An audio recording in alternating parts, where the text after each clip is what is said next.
Good afternoon. I'd like to welcome everyone to the Virginia Transit Association's webinar, Procurement, Getting What You Need the Right Way. I'm Lisa Guthrie, Executive Director of the Virginia Transit Association, and we are recording this webinar, and it will be available on our website along with the slides for on-demand viewing later. We'll save all your questions for the Q&A portion of the webinar after the panelist has presented. We, of course, encourage you to send your questions anytime during the presentation, and this is how you do that. Look for the webinar panel on your screen and simply type your question into the question box.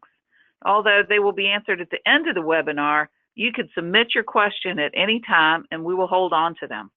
Remember that the audience is muted, so we'll be unable to hear you during the webinar. Our presenter for today's webinar is Nick Britton with Michael Baker International. Nick knows where some of the trouble spots are with triennial reviews and wants to help you sidestep any procurement issues, and we thank him for sharing his expertise with us today. Here's a little background on Nick. Nick has transportation planning experience at state, metropolitan, and local levels of government in Virginia and Utah before coming to Michael Baker. He specializes in public transportation, multimodal transportation planning, and short and long-range land use planning. Most recently, he has managed projects for the Virginia Department of Rail and Public Transportation, combining his foundational transportation knowledge with his extensive background in planning, best practices, and public outreach. Nick has an extensive background in land use planning, comprehensive planning, local and state policy and ordinance development, and stakeholder engagement. With that, it's my great pleasure that I turn the webinar over to him now. Take it away, Nick. Thank you.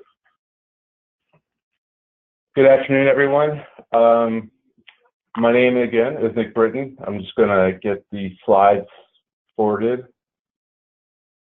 Okay. 1 second.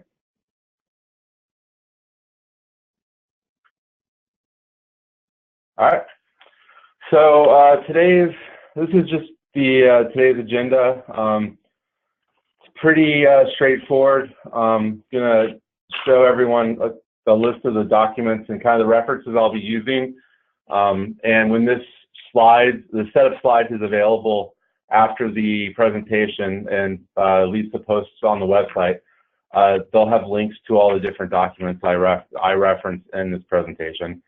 I'll just go over some of the basic procurement steps and kind of the, not really rules, but sort of just the things you need to know behind the scenes. The steps behind the procurement process, some of the issues that come up that are identified in the triennial reviews, specifically identified by FTA, and then the one specific mistake that happens the most frequently. And then I'll go over a couple more items that DRPT wanted me to touch on, including some more education on procurement and some tools and places to get some help for procurement issues in the future. And then finally, I'll just go briefly over the Volkswagen settlement for electric buses at the end. Good, next. So as far as references and documents go, the circular for third-party contracting guidance at the FTA is probably the one. It's fairly dry if you're going to be reading it. It's not something you want to read for fun, but it has all the legal and ordinance background you'll need for procurement and the steps you need to take. The more practical reading is the Best Practices and Lessons Learned Manual, which was produced in 2016. It's probably a little behind in the specific language and clauses that you'll need, but as far as the steps you need to take and the pitfalls and other issues that you'll come across, it's what FTA recommends, and it's pretty comprehensive in terms of what you'll need to know. So that's what they recommend the most, and that's what they train off of in their classes, and so does the NTI as well. There's the DVE final rule that always comes into play. That's also one of the issues that FTA always identifies in their reviews. The FTA Master Agreement, the Buy America clauses, and then of course Procurement Pro, which is a website, or it's a software, excuse me, that helps with the smaller procurement process. We'll talk about that a little bit later.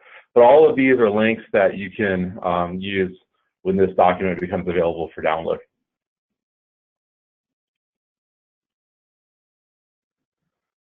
So just some of the basics, and these are pretty high level. If you have any questions, as Lisa said, just send them in, and then we'll answer them at the end. And if there are more detailed questions than we can get to today, then feel free to contact me, or I can talk to you on the phone, or anything like that, just to kind of give an idea of, get a better, more detailed answer. But the federal, state, and local rules apply even if you're just buying locally procured goods. The federal rules are definitely going to apply if you have FTA funded. If you are using FTA funds to procure items or services. Federal regulations are always going to trump any local or state ones, unless your state or local ones are more prohibitive or more restrictive.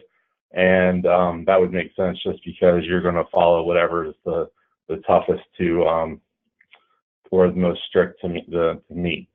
You should always have written procurement rules. That helps because it helps you know what you're supposed to be doing. It makes everyone follow consistent rules in your organization. And if one person who's responsible for procurement leaves and then someone else starts in their place, that makes sure that there's no change in the way things are done or the methodology of procurement. And when FTA comes around, they're not really going to be interested in, why things are done differently or why steps were missed. They want to see how it's done, and they want to see it written down. So having procurement rules written and the steps you take is probably the biggest takeaway from all of this. And it's probably the best way to avoid some of those traps that they identify in their reviews. Any recipients of FTA funds are responsible for open and equitable competitions among all their bidders. Basically just keep the process fair and as transparent as possible. They're responsible for planning, soliciting, awarding, administering, and documenting the entire contract. That means from the very first step of determining what you need and how much it's going to cost to closing out the contract. When it's finalized, everything should be documented. Like your documents should be kept, organized, and everything needs to be available in case there's ever any need to review them. And like I just said, maintenance of all those files is a piece of that. And then I would always recommend, having worked for DRPT, it was just, it's always a good idea if you're thinking about doing something, just to talk to DRPT for big things before you start doing any procurement, because they can help you get started, and the FTA funds funnel through DRPT, and they're a pretty good place to get going. So there's 6 basic steps to procurement, and these are identified by FTA, but it depends a little bit on how big your procurement item is, whether it's some technology or the computers for your office, or if it's like an actual bus or services like that. So it depends a little bit, but the effective process is that you first identify your need, whether it's a service, whether it's actual vehicles, things like that. You develop an independent cost estimate, and that establishes what the reasonable cost will be of that product or service. You determine from that price what the procurement type will be. You develop a solicitation, whether it's a request for proposal or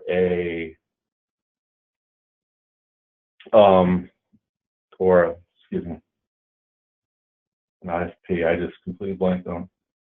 That is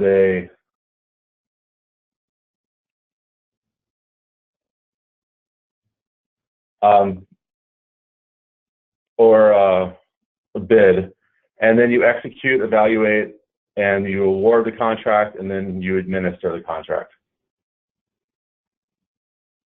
Next.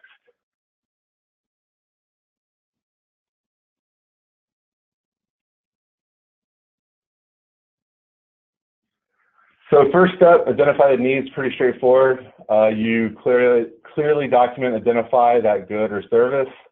And then you want to make that clear, because the specificity here will help you with all the different steps down the road. It'll also help you when you're doing your independent cost estimate and your cost and price analysis later on in the process.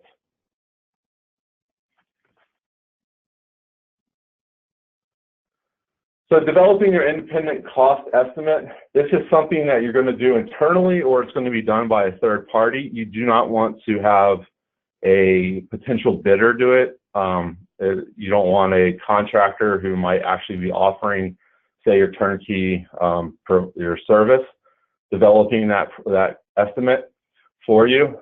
So because that's going to be determining the type of procurement you need, and that already taints the process of having an equitable and open bidding process. So you complete this before you develop your solicitation process, and you can use any number of ways to determine what that cost might be.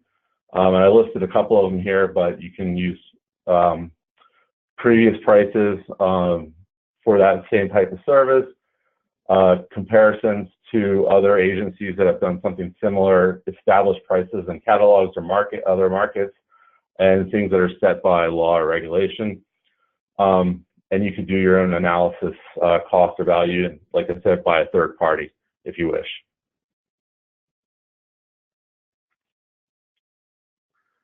So from getting that, from your estimate, you define your procurement type.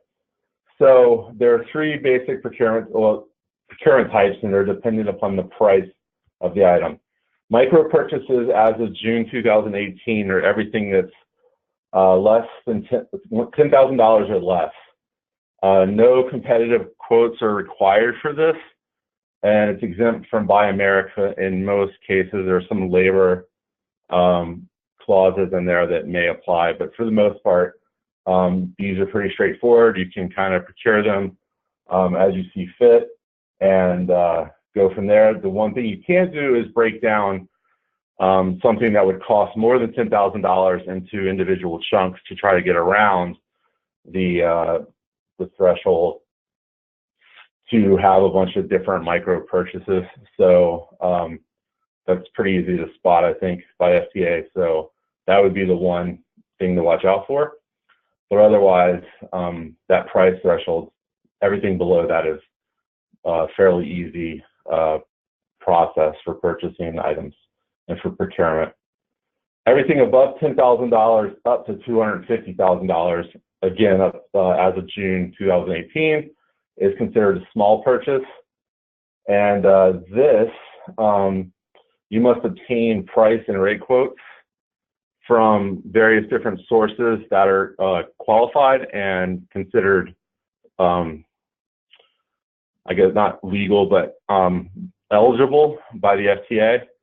And even though that simple acquisition threshold is $250,000, Buy America still kicks in at $150,000. So that there is two different thresholds you need to concern yourself with. And just have to keep in mind at $150,000, you still have to worry about Buy America, even if the purchase is still under $250,000. And if it's larger than $250,000, you actually have to do a full solicitation process. So either do a sealed bid or a competitive proposal. Sealed bids are publicly solicited bids where you have very precise, spelled out specifications with a fixed price, and you typically award that to the qualifying bidder or bidder that is eligible, that has the lowest price. And you don't really need follow-up interviews or any other additional interviews with additional questions or anything like that to make a determination. It's usually just based on price. Whereas competitive proposals are based on things other than price. They're based on performance measures. They're based on some discussions you'll have, follow-up questions. You might offer the chance for pre-bid interviews, post-bid interviews, and you'll get a lot more time and opportunity to get a better idea of what kind of services or what kind of factors you'll need to be analyzing. You also have to make it very clear what different factors you'll be rating and what criteria you'll be using to make your decisions. So it just depends on how you want to handle it and what the type of service or product you're going to be securing, where this falls in that solicitation over $250,000.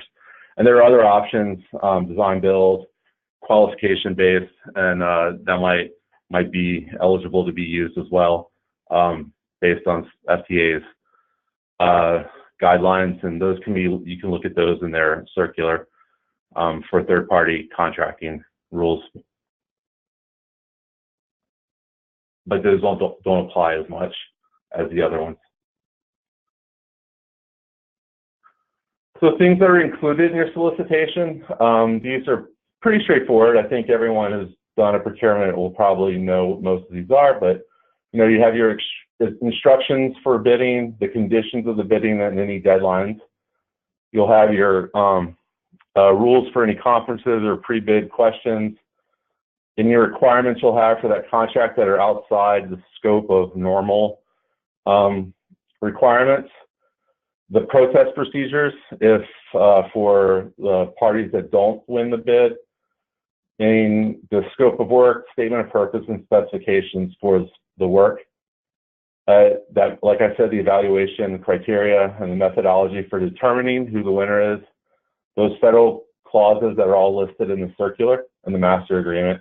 DBE requirements, Buy America requirements, if they're required. And then any other clauses and requirements that are required by the state or your locality that are specific to that type of solicitation.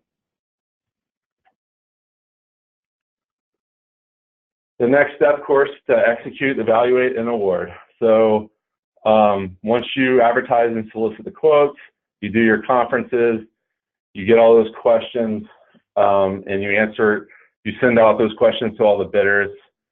You evaluate those based on the criteria that you set forth in your solicitation, and you conduct a cost price analysis. Now, this is an important step. This is what you determined for your independent cost estimate. You are figuring out whether or not the bid is meeting that cost estimate you determined before you sent your solicitation out. So your price analysis is going to be an evaluation of that offer's price relative to what prices the other vendors are offering to other parties for similar or the same items. And that's usually for, that would be for like larger products like buses, things like that. And a cost analysis will be for services, and it's more qualitative, and it's the degree to which the proposed cost, including any other profit or margins, represents what the performance of the contract should cost based on what you are expecting from the service.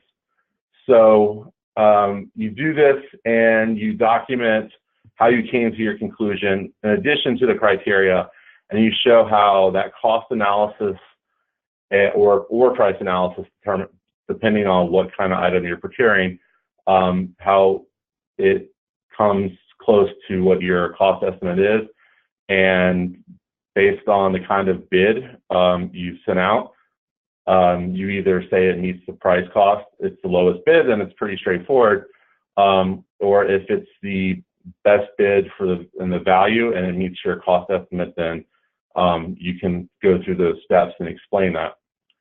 All those FTA-funded contracts should have your certification clauses, like I mentioned, and then you should probably check the bidder's eligibility, because there are bidders who are not qualified to provide services or products for FTA-funded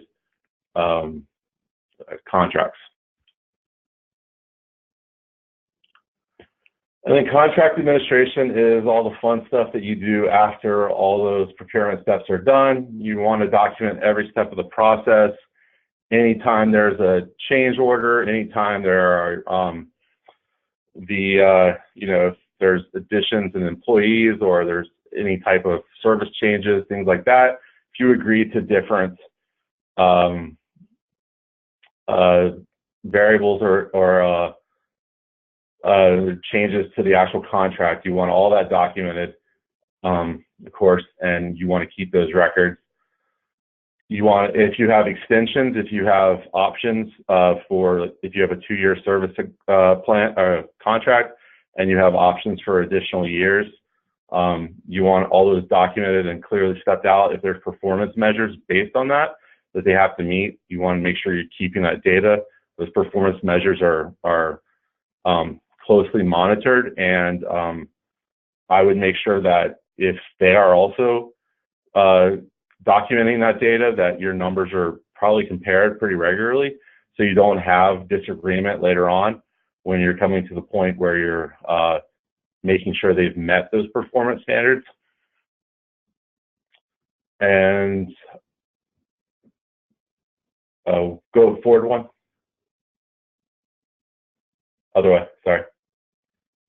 And then finally, you want to document how you close out the contract and making sure that all the different elements have been met, or all the different requirements have been met, and everything has been done according to what was required by the language of the contract and by the requirements of the FTA.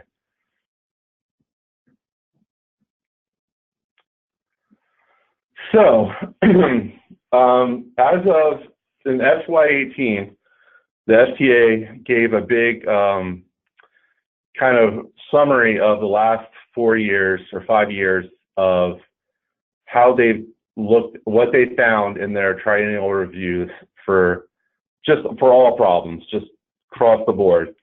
And they found that 20% in FY17 of all the findings were procurement related. And then in FY18, that went up by 4 percentage points to 24%. So within the last 5 years, in the top 10 findings, the 5 every year, 5 of those top 10 findings were procurement related. And those were, there was no independent cost estimate documented. There were no FTA clauses in the procurement solicitations. No policies or procedures were documented at any point in the process, or they didn't have any sort of documentation of what their actual process for procurement was. There was no verification that ineligible parties were not participating. So they had vendors or contractors who were bidding or possibly offering services who were not actually eligible to be doing that or providing that service or being vendors. And finally, they were actually lacking the required cost price analysis. And that latter one, the missing the required cost price analysis, if you can go for it, that was the most common procurement mistake since FY14. That is required for everything over, that should actually say $250,000. That's my mistake. But everything over that simplified acquisition threshold requires a cost price analysis. And the reason that is because you have to have some sort of justification of why you're, not only is it meeting the criteria, but you're actually making an educated decision based on the cost and the value.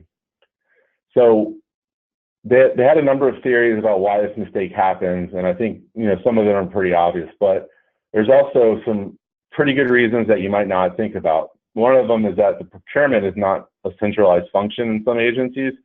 It's run by, especially when transit agencies are part of a county or within like public works or something like that, some of the procurement might be at a higher level or within a different part of the county. And so some of the procurement may happen within the transit or the public works division, but then other parts will happen somewhere else. So somewhere along the line, it's not documented correctly or steps are missed, and that analysis piece is stepped over and skipped, and so at some point that's never documented. Or the analysis is done, but it's not documented, which apparently happens a lot with larger agencies where it's wrapped up in other work and it's not clearly documented as a separate function that was done, or a separate analysis that was done. So it's hard to distinguish between other different elements of the analysis. Some recipients don't really know that they actually have to do it because they don't remember or realize or care or whatever that the money is coming from the FTA. This happens probably in a lot of places where the transit function may be new. It may be a new agency and they just don't know the rules, or again, there might be it might be decentralized because it's more of a function of a jurisdiction. Like I said, recipients just don't know they have to do it because they're not familiar with the rules and regulations, and they're kind of coming into this process from other divisions or different departments, new to transit or new to procurement, and they're not aware of all the distinctions in procurement that are and of the rules that are required by the FTA and the thresholds and the different analyses that are required based on the prices. So their recommendations for fixing the mistake are pretty straightforward. The big one they always said, and I've listed it last year because I think it's too easy to just refer back to the best practices for procurement manual, but they really like that manual. So the one I referenced that was developed in 2016. They want you to print it out, bind it, and keep it by your side at all times. That will help you determine every step, everything you need to do in procurement, and you won't miss a single step. But more realistically, the best thing to do is sit down and actually make a full checklist of what you need to do during procurement. And even if it's a decentralized function, have some sort of checklist that goes along with all the paperwork that is passed along during the process, and make sure that there are the different things that you hit based on the price. So if you know you're buying buses and they're going to be well over $250,000, that simplified acquisition threshold, then you have to do that cost price analysis, and that's just part of the checklist. And make that checklist however it works best for you, and however it works with your workflow. And that's probably the easiest way to do it. It's just making sure you have your process documented, because if you don't have documentation of your process, and I said this earlier, then it's really hard to justify or determine where the mistakes were made when your triennial review comes around. And that's why so many of the issues in that identified during triennial reviews are procurement related, because a lot of agencies just don't have a fully documented procurement process. And so if you have documentation, it's much easier to identify where the mistakes are and then fix those mistakes and make those corrections when you get the findings. And then, one more thing. And then to go back, you can always get your cost price analysis checklist. You can have a standardized form that you use, and you just get used to using that form for your analysis as another step to getting used to doing that for any procurement that's over $250,000. And just a note about those thresholds, they do change. Before June 2018, the micro purchase threshold was $3,500, and the simplified one was $150,000. They moved up to $10,250 just in the last 8 months.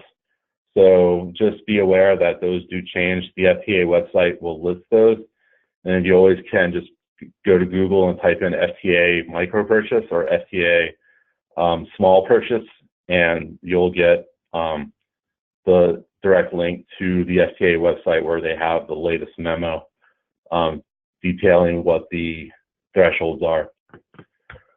So if you like sitting in a classroom for 8 hours a day and learning about procurement, there is an NTI class that is free for public agencies.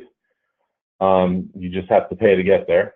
And I think it's possible that some of that can be helped out by funds from the state, but I don't know for sure.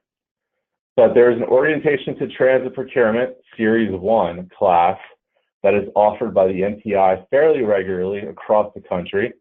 And then the next 4 classes I've listed that are on or close to the East Coast, or at least in this half of the country. There's one in Pittsburgh coming up at the end of next month, one in Kansas City, one in Little Rock, and then in the summer there's one in Boston. There, as you can see, there are 5-day classes, so it's week-long. Pretty heavy material. I've never been in an NTI class longer than 2 days, but I think if this is something that you do, if your agency is going to be buying buses a lot more, or this is going to be your charge moving forward at your agency, or this has been a finding that you've gotten at your agency a number of times, and it's something that you need to work on, then I believe that this is probably a good chance to get a lot of education for procurement out of the way. And it's not just basic education. It's not the really high level stuff that I'm going over today that I'm really skimming the surface. It's the actual deep dive by people who do procurement every day, that know procurement in and out. And I'm guessing they might even be FTA employees or former FTA employees that are now in the private sector or something like that. So they really know the ins and outs of the reviews and the findings and the corrections, and kind of how to avoid all the pitfalls and traps that agencies fall into when they're doing this stuff, especially with the big procurements where there's more clauses, there's more steps to the process, more analysis you have to do, and a lot more just work in general. So there's also, there's a product called Procurement Pro. It's from RTAP.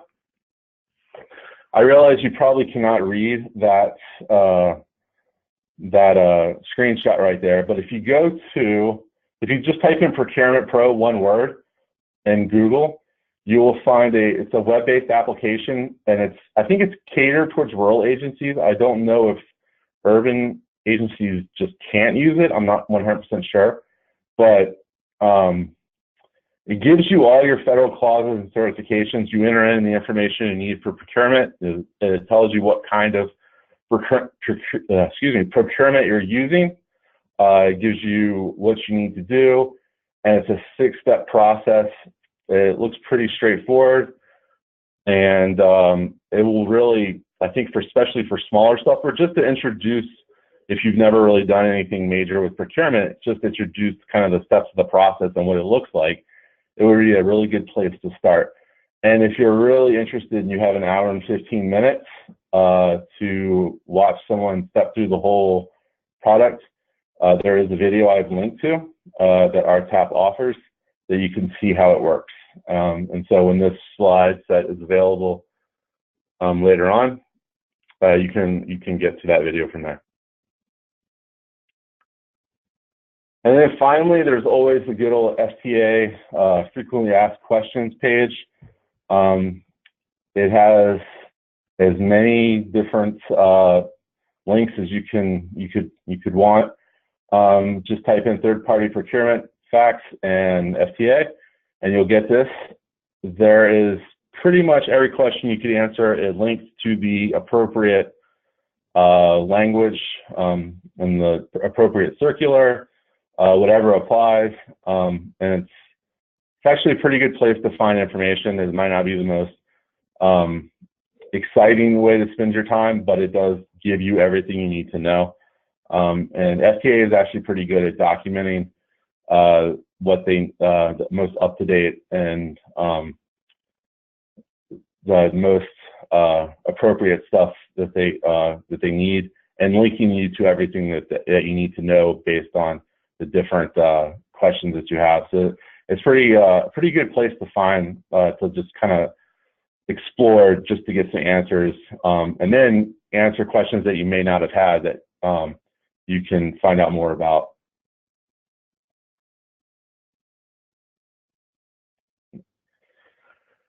So real quick, the Volkswagen settlement, this is related to procurement, but just as a background, Volkswagen was not honest with their some of their reporting for their fuel efficiency of their vehicles, and a few years ago, it was a while back, but based on all the fallout of that and the lawsuits and everything, Virginia ended up getting $93.6 million out of that settlement, and $14 million of that was allocated in the state to replacing older buses with electric buses.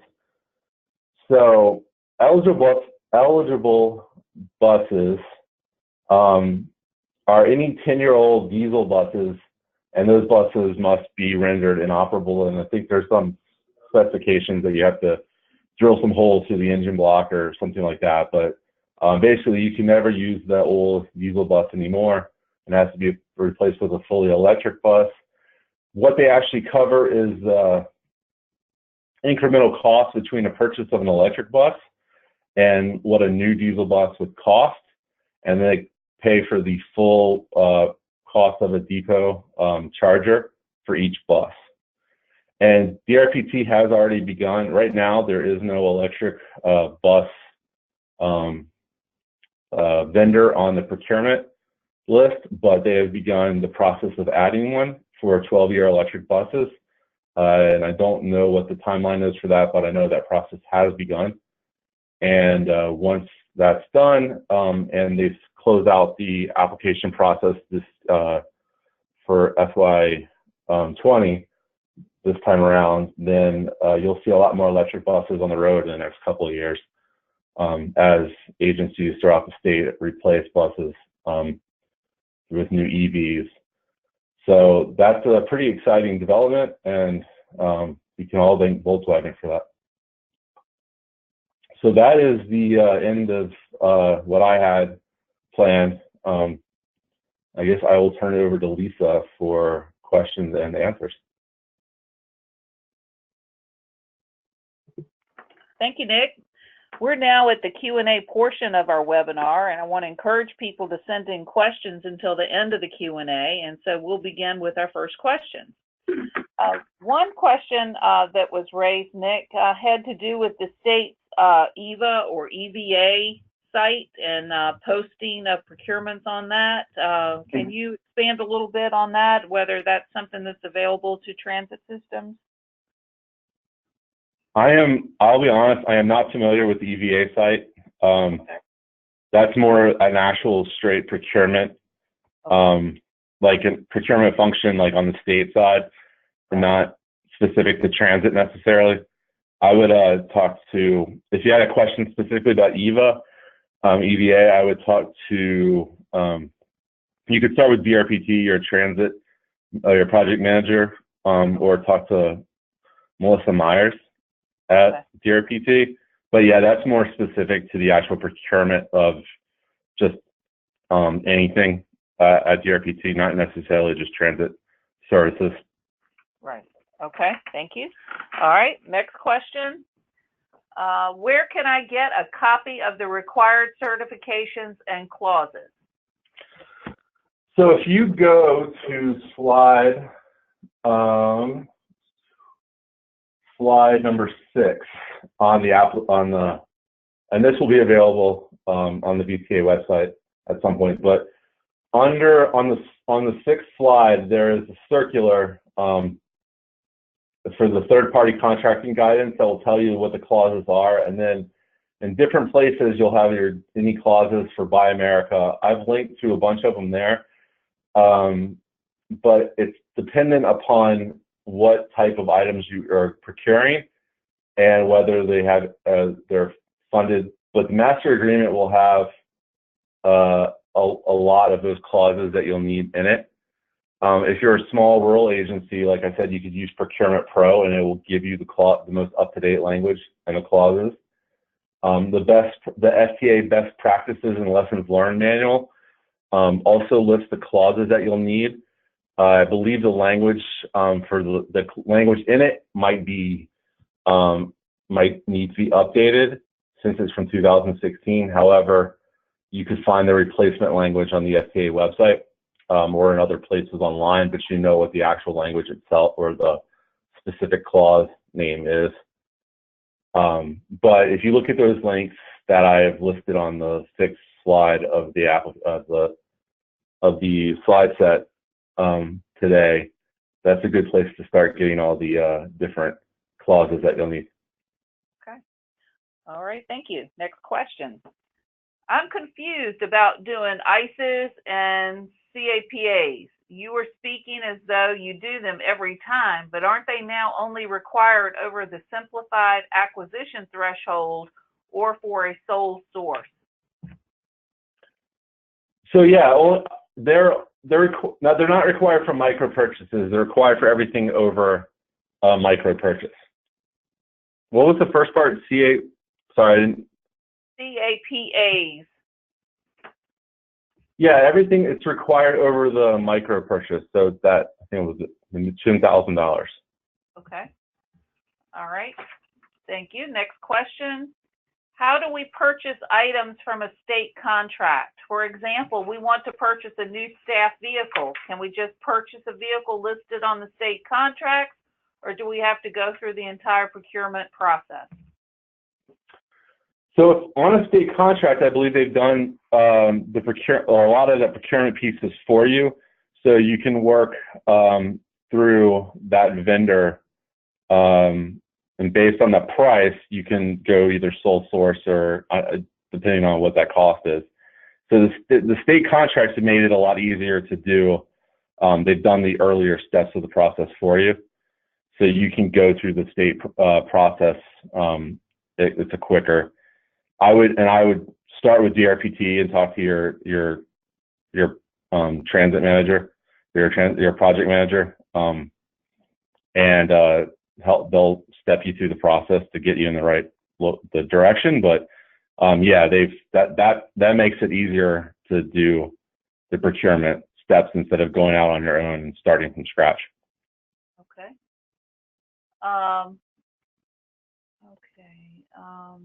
Which one am I on now? Just a minute. Okay. All right. Next question. We used Procurement Pro in the past to generate the correct federal clause.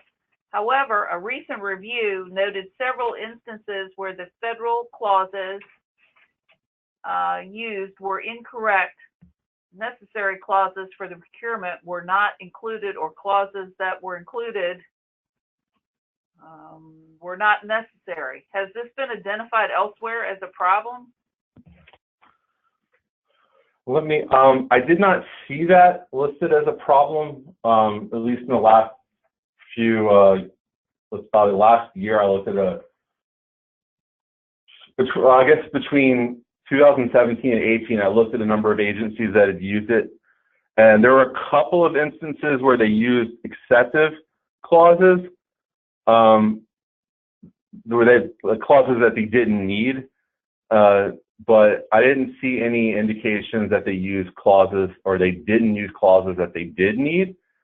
I would imagine that has happened, and I'm sure, no program is probably going to be foolproof, especially if it's built, if it's something that's a web-based application that's kind of trying to capture all procurement pieces, looking at everything and trying to capture everything. But it seemed to be a pretty good process, seemed to be a pretty good resource, at least to start with. Maybe at least if you start with it and use it a few times, and then you could work backwards from the completed product to see if you have everything you need. So it might be a good place to at least start checking your work, so to speak, and seeing if what you arrive at doing it on your own is the same place, or where you arrive doing it on your own is the same place you arrive doing it through Procurement Pro.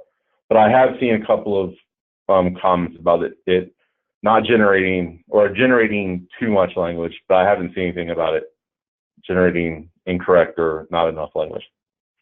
Okay, thank you. Next question. May want to say if an agency micro purchase is less than the federal micro threshold, you should follow your own policy, which may be more strict. Would you like to elaborate any further on that?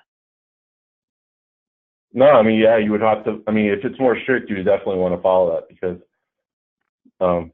you'd want to make sure you're meeting any regulations that are going on. Yeah, that are going to be more strict. So yeah, and especially with micro purchases, because there's a lot less guidance on the federal or state level. Right. And I think this is the last question I have. Does the VPPA cap small purchases at 100,000? I do not believe so. No. Procurement Act. Okay. Okay. I think it's. I thought it followed the small acquisition, but I can double check on that. Okay. All right. And I would encourage other people, if we did not fully answer your questions today, or you think of other questions, please send them to me. I'll forward them to Nick, and if he doesn't know the answer, we will find out from either DRPT or from FTA and get back with you. Okay. Is that the final question? Okay. Okay. So at this point, that's the final question. So so we will wait. Did I miss one? Okay. Last question here. Sorry, I'm still confused. You said an ICE or CAPA cost or price analysis is required over $10,000, but I think they raised the threshold.